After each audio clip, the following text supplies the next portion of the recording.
Hi, I'm Dr. Amy Robbins, and welcome to Life, Death, and the Space Between podcast. I'm a licensed clinical psychologist and medium, and here we explore life, death, consciousness, and what it all means. Today I have Dr. Q on the show, and Dr. Q is the founder of the Indian Palm Leaf Reading Institute, which provides Nadi astrology. Did I pronounce that right? Nadi? Yep. Nadi astrology readings for people around the globe.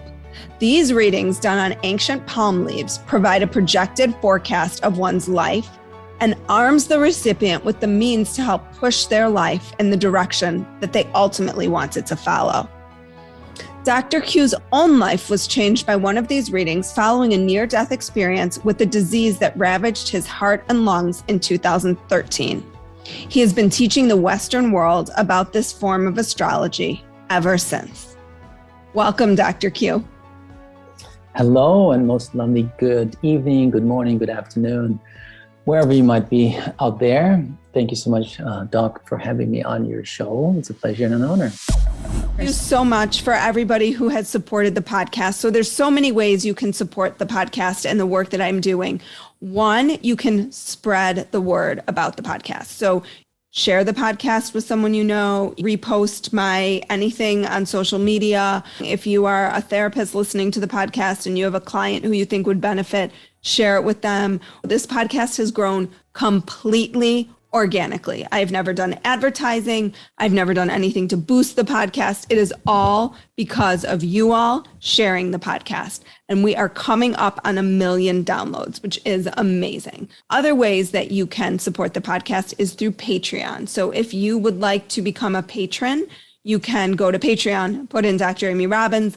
You can find different tiers to support the podcast at the $5, $10, or $20 level or any other denomination. And my $20 supporters do get once quarterly Zoom calls with me. They've been fabulous. For a while, I was doing them for all the supporters, but now I am closing that down to just the $20 a month supporters. I really want to honor those who are really committed to supporting the podcast. So thank you so much. And I just want to point out what a difference this makes for me. The podcast is just supported by me.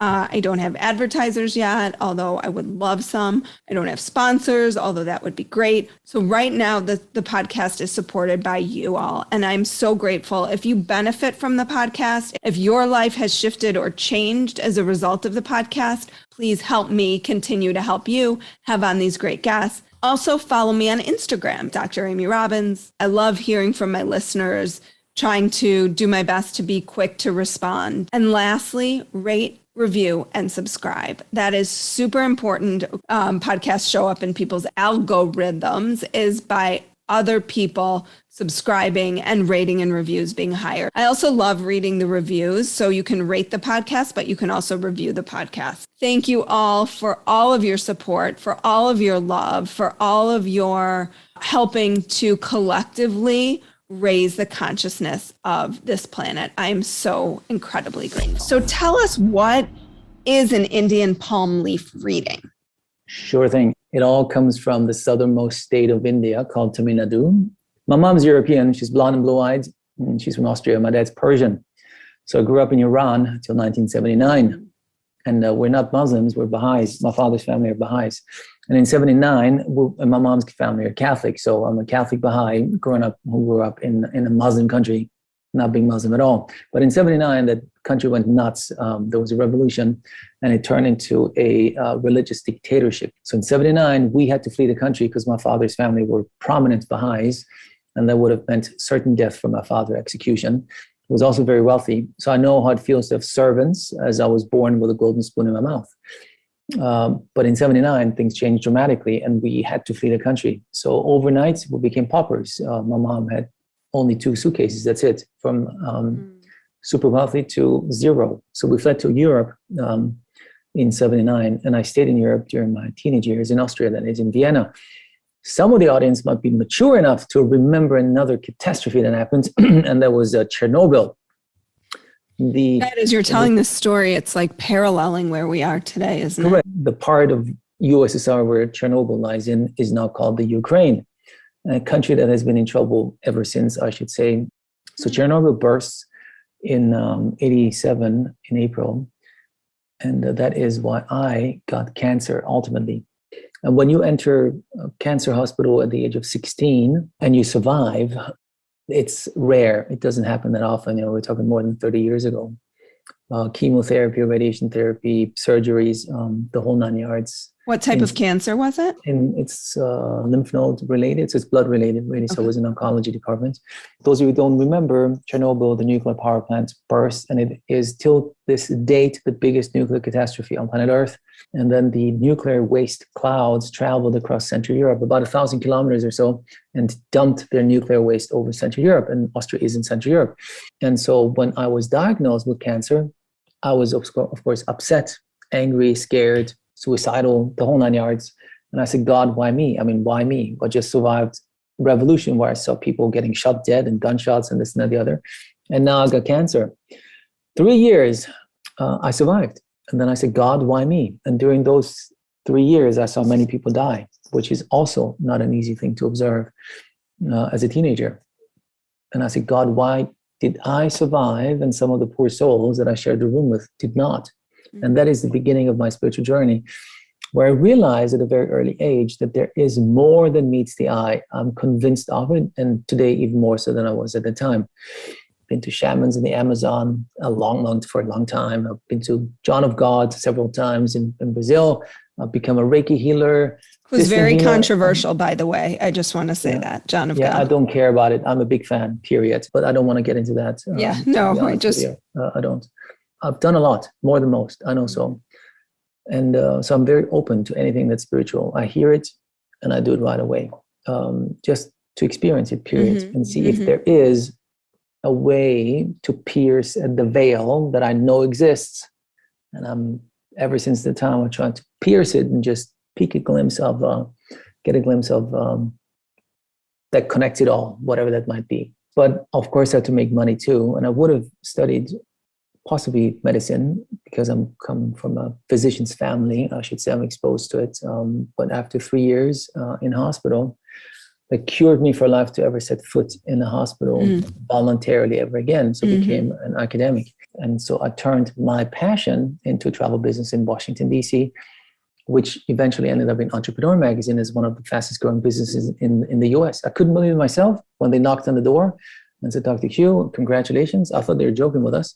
But no, they came, interviewed us, and I still have the copy of Entrepreneur Magazine in 2007 to remind me, wow, not bad, pretty cool. So I did all of that. But in the meantime, I did all the spiritual things. And in 2012, I met a gal from Hungary. In 2013, when I was visiting her in Budapest, Hungary, and I'm talking to you today, now, this very moment, from Budapest, capital city of Hungary. Those of you who have not been here, please come. It's a beautiful city. It really is. I can highly recommend. It's right at the Danube. So I'm very fortunate to be able to live here.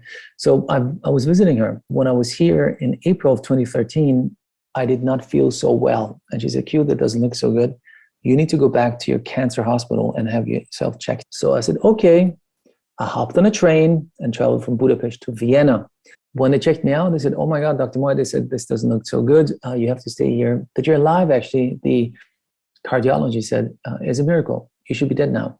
I said, what? I said, yeah, you're extremely sick. And you have to stay here now, period. And I was like, wow. And I had planned to fly to Frankfurt 3 days later. I said, can I do that? He said, sir, I don't think you really understand. You are very, very, very sick.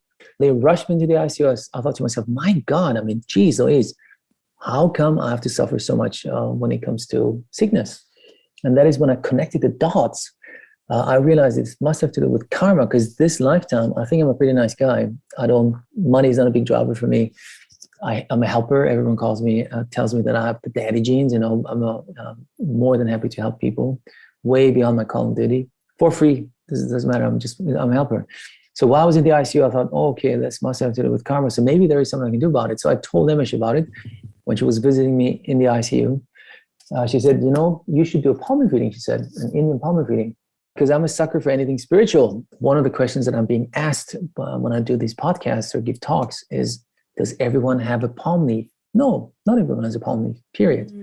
Only those who become seekers So I told myself, if I survive, I'm going to go and get a palm reading done, because I learned that you can get your karma cleaned through a reading.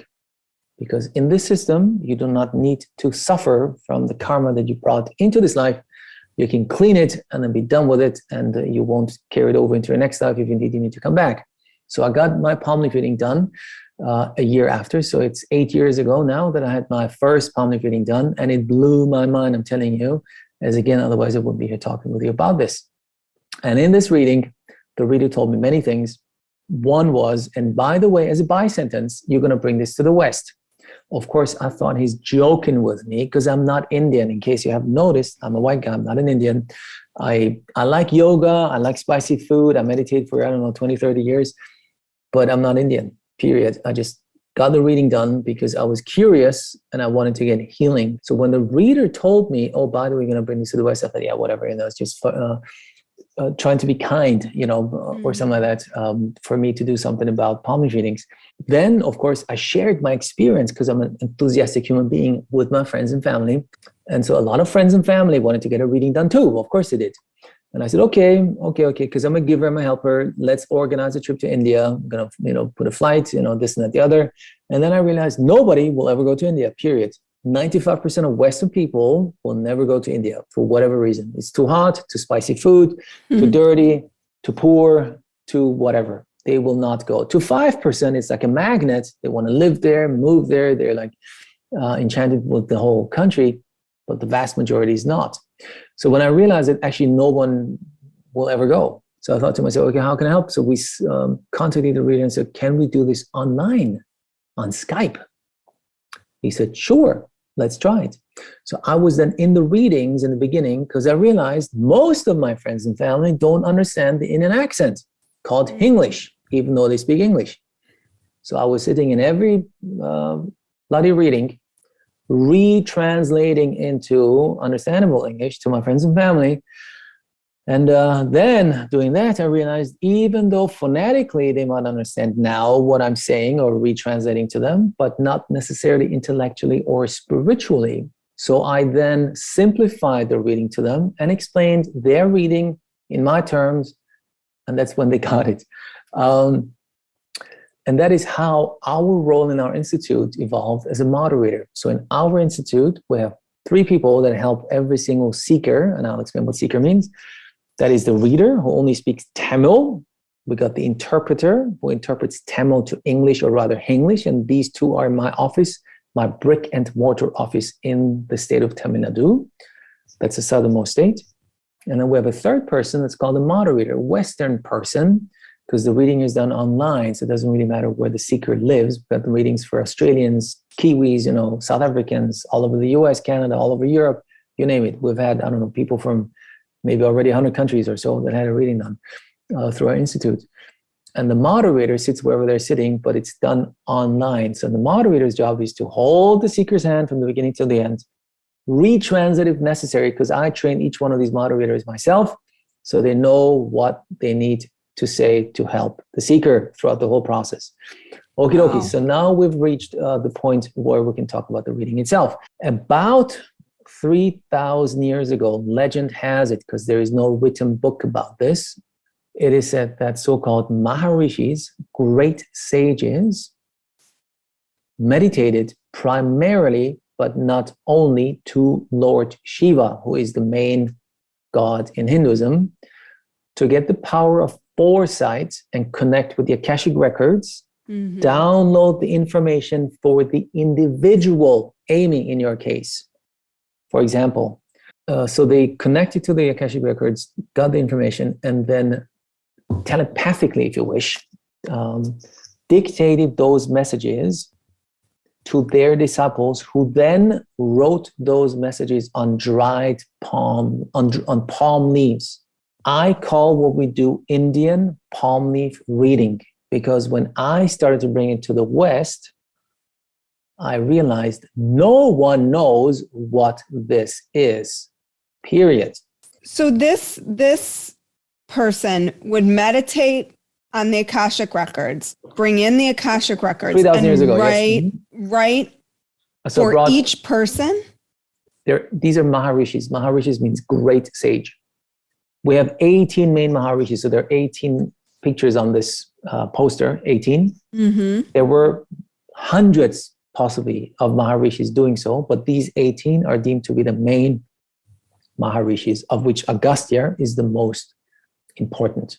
He's like a generalist, okay? Okay. So if you get a reading, then most likely first time reading will be his book, so to speak. All of that happened 2,000 to 3,000 years ago. So they utilized what they had in abundance, and that is palm trees.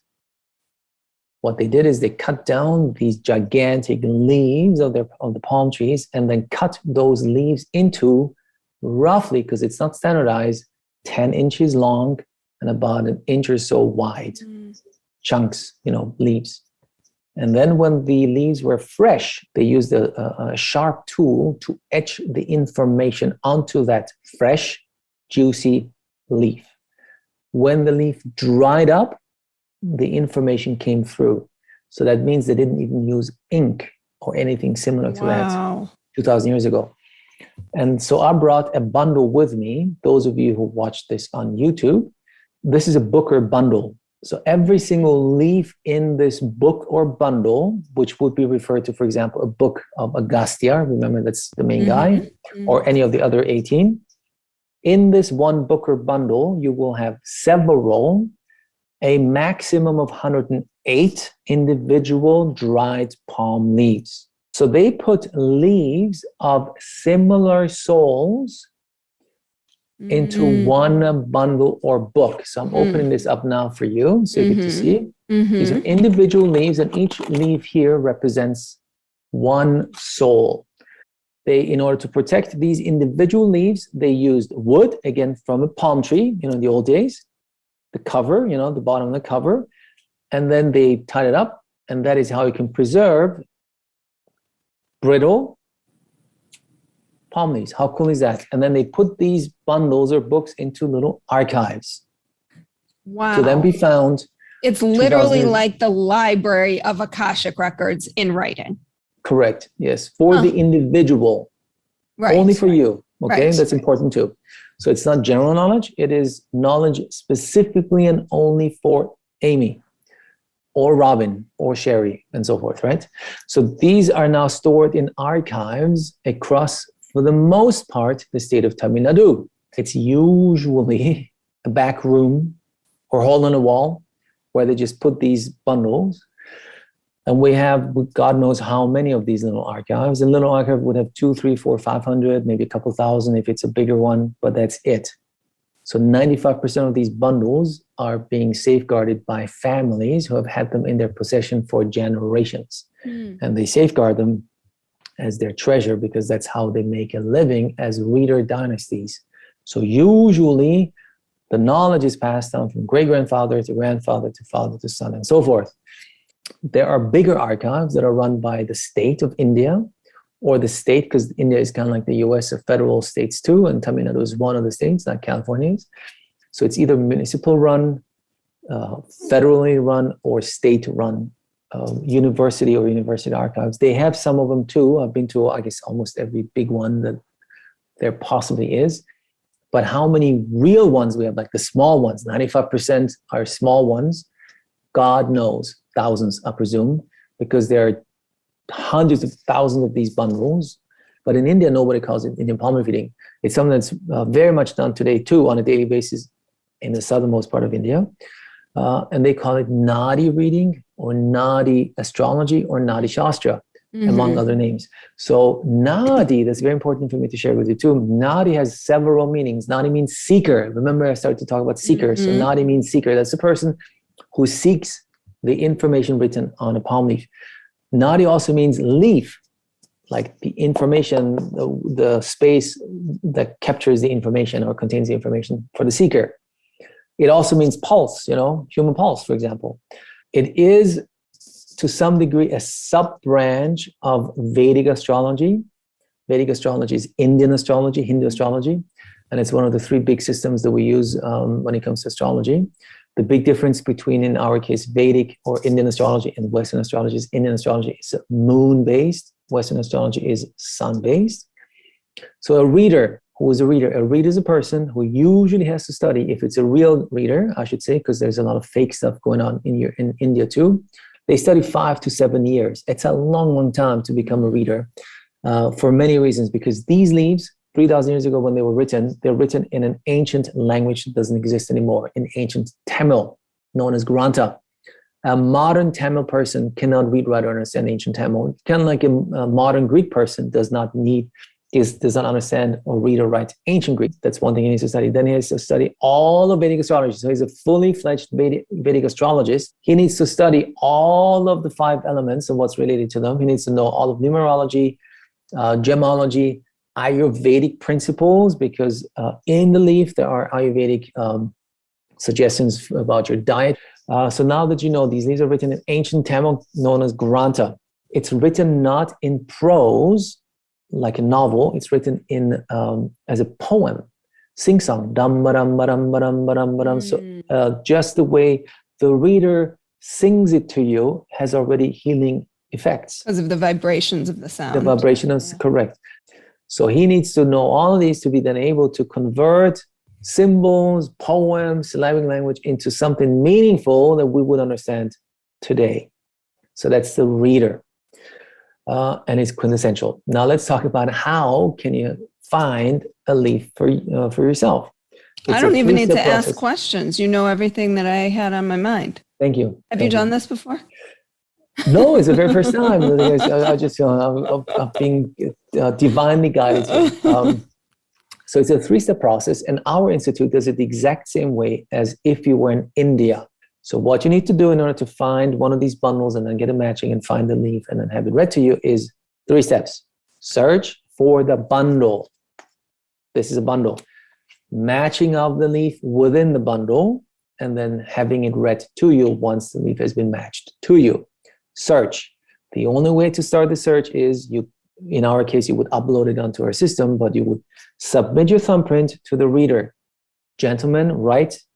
Ladies, left thumbprint. Has to do with Hinduism, left and right, and karma. And then all that the reader knows about you, that's it. That what makes it very different to a regular astrological reading is your gender and your thumbprint.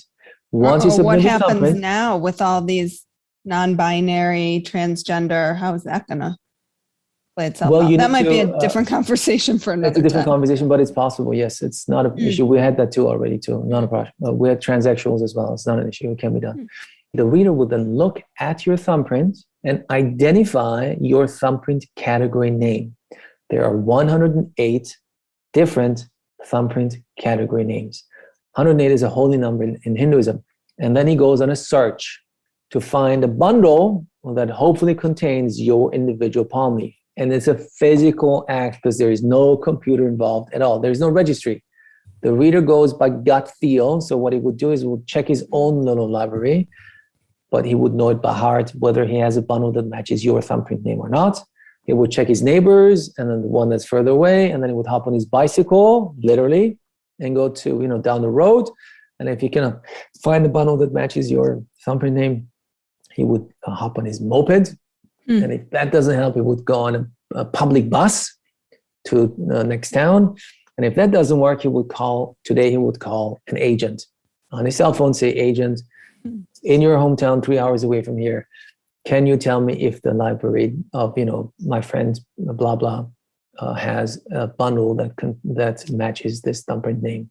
Does anybody ever not have a bundle? Yes, of course. And then they bring it back to the office if he finds a bundle. So that's the search part. And then when a bundle, or usually it's 2 or 3 that they find, and then it itself is a divine act, because we're talking thousands, tens of thousands of bundles that have your thumbprint category name. Why they choose this one over another one, that in itself is, God knows what it is. It's a divine act. He brings it to the office, and then you would come to the office. In our case, we would do it on Zoom. The matching and the reading are done in one session. Matching and reading takes about 3 hours, 3 to 4 hours, give or take. So he opens up the bundle, and then he goes through each leaf step by step by reading out statements to you that catches his eye as being the most important statement on that leaf. you are married. Is it correct or incorrect? If you are now married, today's point of view, when you have the reading done, then you say yes. If you're not married, you say no. If you say yes, he stays on the leaf. If you say no, that's not your leaf, you will flip to the next leaf. And then he would say, you have 2 children. If you do have 2 children, you say yes. If you don't have 2 children, you say no, that's not your leaf. But as long as you say yes, he stays on the leaf and goes deeper and deeper and deeper until all of your answers to the statements are correct. Yes, yes, yes, yes. And then boom, out of nowhere, he starts blurting out, your name is Amy, your mother's name is blah, your father's name is blah, your date of birth is, your time of birth is, you're born on this weekday, your partner's name is, you have 2 kids. I don't know how many kids you have, but I'm just saying you've got 2 kids, 1 daughter, 1 son. You got 4 siblings, 3 sisters, 1 brother. Is it correct? Yes. And then you get a heart attack because you're like, oh my God, how can it be that a person who has no clue who I am knows all these things because it's written on the leaf, and that's called matching. And it's nadi, which means the exact moment in time when you're supposed to get your reading done. I can again tap into, does everyone have a leaf or not? No, not everyone does. So what happens, you might tell me you're going to get to this, but what happens if, I'm assuming it can predict major things that happen in your life, career path, family, relationships. We'll talk about that too. We will. Death. All of it. The reader gives you a possible and likely trajectory of your life from the moment you get the reading until you die. So embrace it as like a gift today. So you can change it. Again, you got free will and choice. If you don't change it, well, then you're like, whatever, I don't care. It's just like if it were to happen to you, it's what you do with what happens to you in the same way, right? Like, do I choose if I'm diagnosed with lung cancer to continue smoking, or do I try to shift things? Correct. Very true. Yes. The best part of the reading, that would be the puja part. Puja is your remedies. For each challenge and obstacle identified in your reading, there is a remedy, and that's called a puja. Puja, literally translated, means prayer ceremony, meaning a mantra dedicated to a god or goddess in Hinduism. Not a religious act, but again, you're going to look at this through historical glasses. So in Hinduism, unlike all the religions that I know, there is no written book. There is not like a Bible in Hinduism. There isn't. And each god or goddess represents a vehicle to healing in one way or another. So each god is here to help you with something. The leaf tells you that moment, yes, that's the good and that's the not so good, but don't worry about the not so good, because if you do this, you can help. Is that how you cleanse the karma that you were talking about earlier, or is that a different process? In general. No, it's the same. Okay. Any block identified in a reading is healed, or at least the energies are shifted and changed through a puja. Okay. It could be a health, a relationship, whatever issue identified, because strong negative karma needs special healing, your awareness, and then special healing to be able to overcome it. You already do good things, so you can overcome that. It's only the strong negative karma. Yes. Got that going. So correct. That's going for you too. Correct.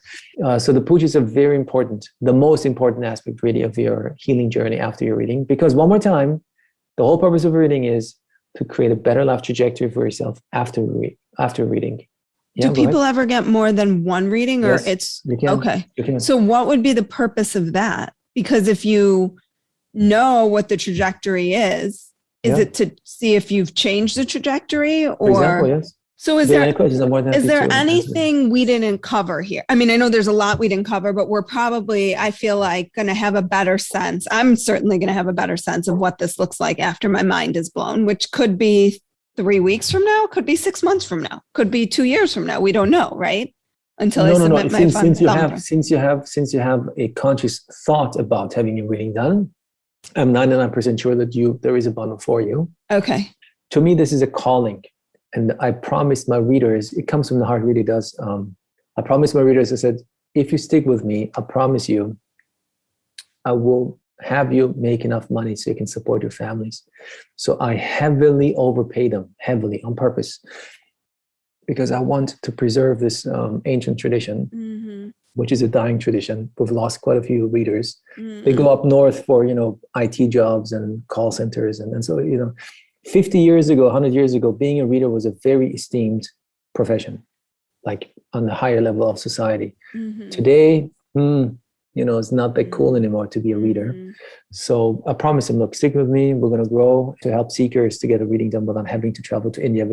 So we have a money back guarantee. I want to make it simple. If I cannot help you, man, I'm not going to fight with you over $200. So don't worry about it. Equally as important to me is to help my Indians, my Indian friends that are really amazing, evolved human beings, way more than I will ever be able to achieve in my lifetime. The way they live and breathe, what they do on a daily basis is humbling. It's just an amazing journey. Mm. And now that we've grown over the years, finally I can give back even more. So now we're supporting not only one, but 2 orphanages in India.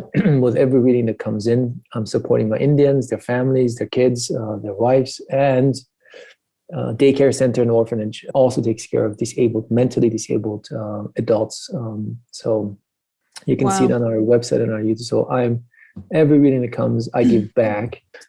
We charge $100 to search for the bundles. So you pay $100, you submit your thumbprints, and then you got to be patient because it takes a while to find the bundle. It could be 1 week, it could be 2 months, I don't know, but on average, 4 to 8 weeks. Once we find the bundle, the $100 toward the search becomes non-refundable because we found a bundle for you. And then you may choose to have a matching and a reading done on Zoom, which we record. We take pictures of your palm leaf so you can print it out because the original needs to stay in the bundle, obviously. And then we send you your pujas, and we send you the pictures of the gods and goddesses in a PDF format that's like 10, 12 pages or so. All you got to just follow instructions, and then you can create a better life for yourself. So all of that, we charge $400 for the matching and the reading. But as I promised to Amy, I want to give back to her and say thank you for allowing us to talk about this ancient and powerful wisdom to your tribe. Whoever listens all the way to the end, we're happy to give you a $100 discount toward your matching and the reading. All you need to do is you need to either say Amy Robbins or Dr. Amy or Dr. A, because I'm Dr. Q. You can mention the podcast because there will be like a little section where it says, how did you hear about us? Well, Dr. Q, thank you so much for your time today. We covered a lot. It was great. You answered all my questions that I didn't even have to ask. So It was like you were reading my mind. And for anybody who wants, has questions, everything will be listed in my show notes on my website. So they will be able to find you through that as well. So thank you, and stay tuned, everybody, for my reading. Maybe we'll talk puja, everything. So, everything. The whole 9 yards. Yeah. Good luck. Thank you, Dr. Q, very much for your time on a weekend. We recorded this on a weekend. So, and it's the evening. So go enjoy yourself. Thank you. Thank you. Thank you. So I recorded the episode for the Indian palm leaf in March. That was when I originally spoke with Dr. Q. And then I had my reading about a month ago. Actually, in August. I don't know when this is going to air, but in August. And I just want to walk you all through my experience of the reading. So I had the first hour and a half. I had to get up very early in the morning. The first hour and a half was them finding my specific leaf. And what they did was they asked me a series of yes or no questions, kind of determining whether or not this was the leaf for me. It was an interesting process. I am not honestly totally sure about it. I think that it was certainly fascinating how they got there. It was a series of questions like, does your mom's name begin with any of these 5 letters? And then it was like any of these 3 letters. And so they kept kind of going down that path. There were 2 Indian men who one spoke in the native language and the other translated for him.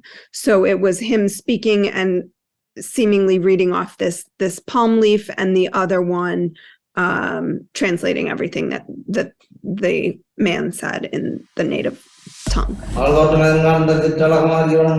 The day which you are born is 16 or 17 you are born, the date of birth? No. Before 16 you are born. Yes. Okay. You're born on the 11th or 12th in the state you are born. Yes. 11th, you are born 11th? No. 12th. Yes. Okay. And then we took a break when they found my leaf, which took them 2 bundles to get through, like 1.5 bundles to get through. And then we moved to the reading portion. And honestly, for me personally, it has been, I think because I've done a lot of work on myself, I'm pretty aware of the person that I am, my Achilles heels, where my growth edges are. The PC term for where my weaknesses are, and kind of what I struggle with and what I, need to work on. And I think that for me personally, there was nothing in the reading that like blew my mind, where I was, like, oh my gosh, they absolutely figured out stuff about me that I didn't know about myself or that looked a different way. A lot of it just sort of told me much of what I knew. I think it's hard because there is a portion of the reading that digs into sort of future stuff around, who might be getting sick, who might not be, what their experiences around that would be, what I can do to help them through that. So I think that some of this is time will tell. I have a recording of the reading I can go back and watch and see, like, oh my gosh, yeah, they did say in my father's 8th decade that there might be some illness, or in my brother, in my 10 years for my brother, there might be some sort of job change or whatever it was. It was things along those lines. With my kids, there was focus on that. So for me, would I say this was like the most mind-blowing experience of my life? No. Are there some things in there that were certainly interesting? Yes. I have spoken with other people who have had this reading and their mind was completely blown, and they felt like this was like the coolest, most amazing experience they'd ever had in the realm of psychic mediumship or prediction of the future or whatever it might be. The last part of this is these pujas, which I have to practice on certain times. So there's different goddesses, I guess, that I am supposed to chant mantras to, gods and goddesses, pujas, Lord Guru puja, the prayer puja. And so like after a full moon, I'm supposed to do one. After every Tuesday of the month, I'm supposed to do one. And from that, I guess that will sort of solidify kind of what was told to me in this reading. All of that to say, as I do with everything, do your research, use your judgment. You determine whether or not this is the right thing for you, if this is what you're looking for. I think that Dr. Q and the Indian Palm Leaf Institute seem to do a wonderful job supporting and giving back to people who would not necessarily have the financial means. And so this is it appears that this is an opportunity for those who might not be able to do their life's work, to get that message out into the world in terms of what they're doing. But I would say that there were certainly times of skepticism with me. There were times of skepticism with me as I was going through this. So again, as with anything, use your judgment. Be thoughtful about what you're spending your money on, what you're investing your money in, and what kinds of answers you're looking for, and whether or not this is going to give you those answers, help guide you, or can you look within. Like what you heard today and want to hear more? Wondering what comes next and what it all means? Head over to Apple Podcast, Spotify, Stitcher, Google Play, or anywhere you get your podcasts and hit subscribe. Also, if you could take a minute to rate and review my podcast, I would really appreciate it. Stay tuned as we continue to explore life, death, and the space between.